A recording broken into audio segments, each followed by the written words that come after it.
Thank you very much. The dignitaries on the dais, Mr. Rajaranjan Mishra, Secretary Government of India, Mr. Ram Reddy, and several other dignitaries and some of the most path-breaking initiatives taken individuals. I was told that Mr. O.P. Agarwal is here, who is head of WRI, who has been in our service. Very good morning to you. First, I'd like to thank Mr. Chari for hosting this summit, which is seriously warranted maybe for the last 50 years in India. Had we done this kind of thing about 5 decades ago, we would be facing this kind of summits and conferences. To take back a few words from Mr. Ram Reddy and Chari. When Mr. Chari was talking about 1830s, this technology was available. It would not be implemented or pushed onto the scene for what for. And then Mr. Ram Reddy himself, he was a startup actually, and the way he has been doing it at the $10 per metric ton kind of cost for waste treatment.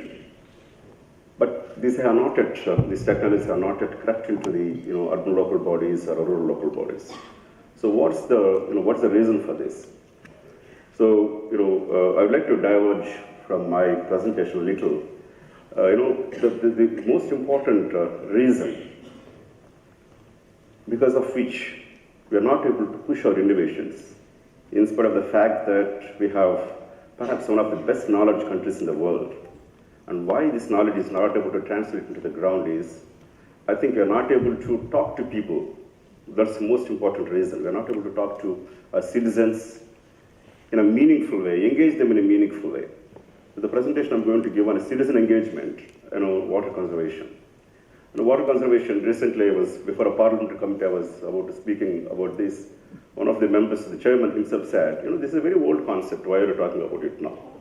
The very old concepts are not getting imbibed or immersed into the people's minds. You can call it illiteracy or you can't call it apathy. For me, ink wash, what you have to do, your innovations, if you're looking at these people here, most of them are youngsters. Some of them are, the people who have innovated a lot and brought the solutions. In spite of that, we are not able to translate this into action because we have ignored people and involve people in a meaningful way so that they can start changing their behaviors. I worked as a commissioner of the city. I'm in this water board now for the last 3 years. I also worked as a director of municipal administration for the urban local bodies in Telangana. What happened in our country is that, I firmly believe it is true, we have taken a lot of innovations from all over the world, through Britishers or when we got independence. Plastics came, several things come into our country, but we have, at least in urban India, our citizens have not grown or have not been brought up, or have been nurtured how to live in an urban India. Urban behaviors have not changed. We have aped urban habits, but urban behaviors are not been nurtured in our country. I think this is one important reason why our people are not treating their waste, are not responsible. They don't behave properly in traffic. They don't know how to throw their waste, how to treat their waste. Some of the basic things, before Mr. Ram Reddy was talking about pipelines, sewerage pipelines, how they are there. In London, 100 years old pipelines still function. In Hyderabad city, Nizam built about 34 kilometers of pipeline, sewerage pipelines in our city. They're in doldrums now. They're not functioning properly because we neglect O&M, operation maintenance of our assets.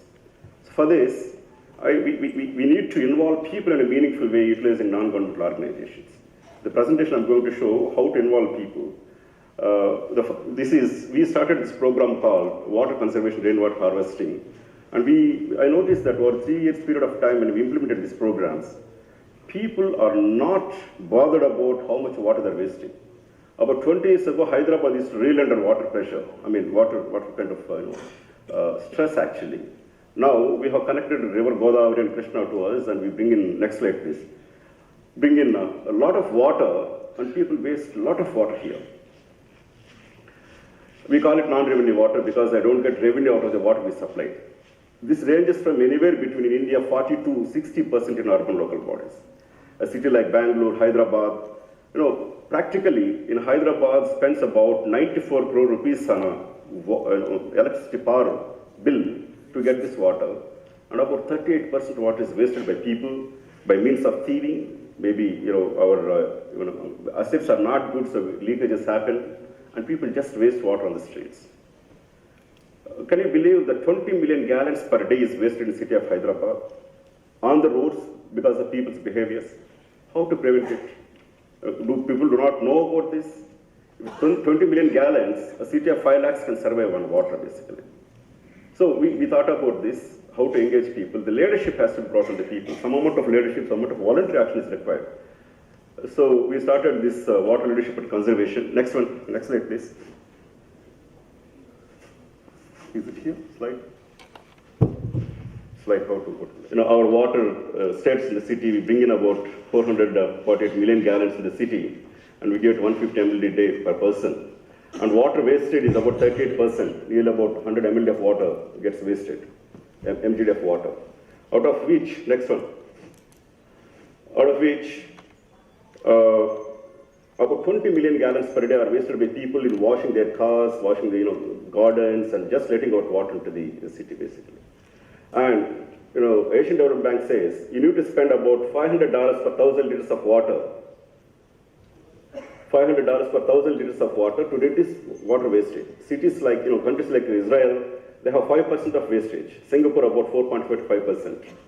Literally, per capita, water availability in our country is very, very abysmal compared to world standards. Huge amounts of water is available in countries like Russia, Canada. We have a little water. We waste it a lot on the streets. So now we tried all these, programs with people, but it's all government-driven kind of programs. And we thought that we should promote leadership among people. We started branding each house for water wastage. That's the innovation we brought in. Next one.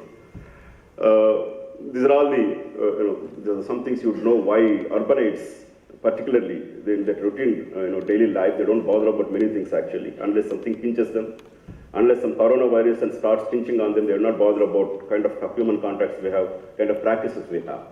Next one. This is the kind of water that is wasted. People, piped water is given. We spend about 47 rupees per 1,000 liters of water. But people are given at 12 rupees, 7 rupees. So the cost of water is so less, it's highly subsidized. And they just waste water. Now, for last 2 years, we brought it from 42 to 38%. But if I have to spend $500 per 1,000 liters of water, I need 5,000 crore money to bring my 38% to 5% of water wastage. By doing that, I can serve another city of Hyderabad practically.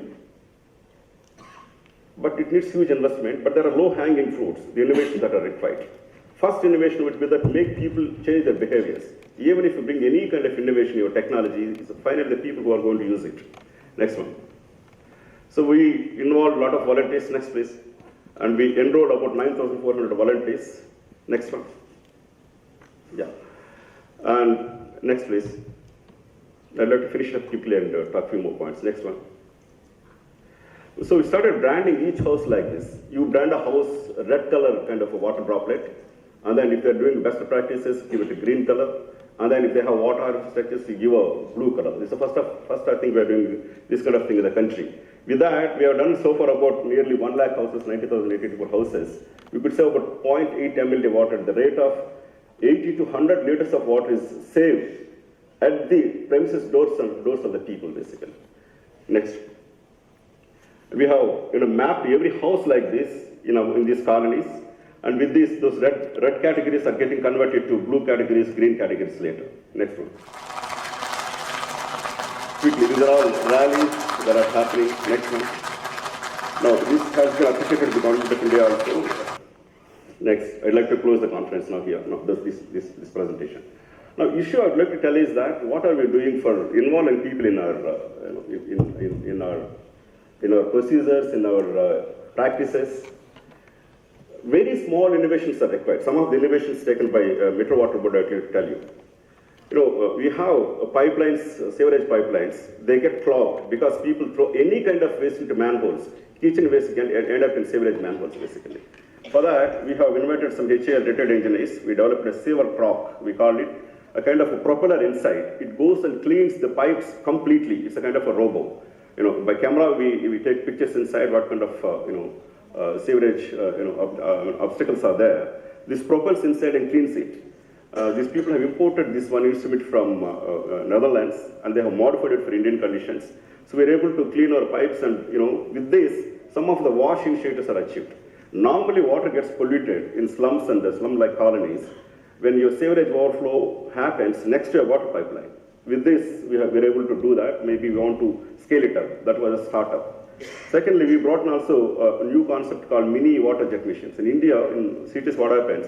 Water jets are taken to clean water pipelines, sewerage pipelines. But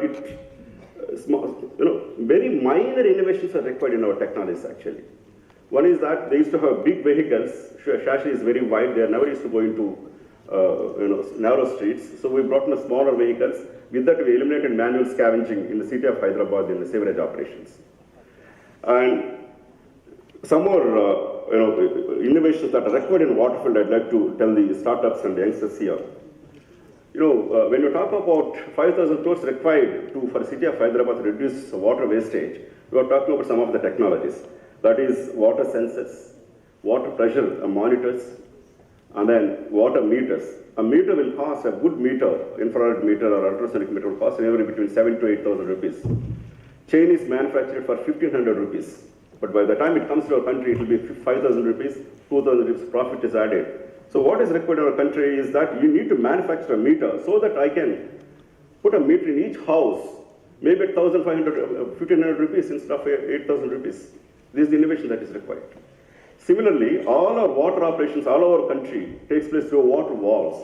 A water valve has to be turned so that water can get into your houses. What is required is an automator is required. A sensor is required there. It costs anywhere about 20,000 rupees, that kind of a valve actually.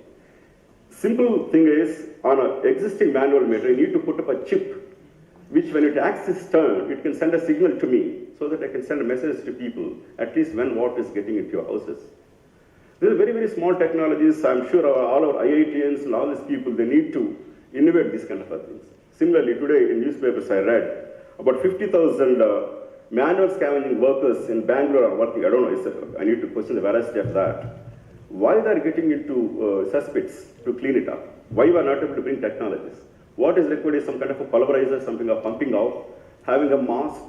There are no decent masks. Decent means workability should be there in the equipment, gear that is required.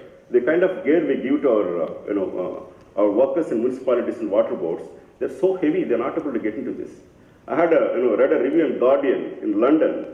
Those people, they have such kind of equipment, they carry oxygen equipment with them, and they can go inside, clean them, and come out.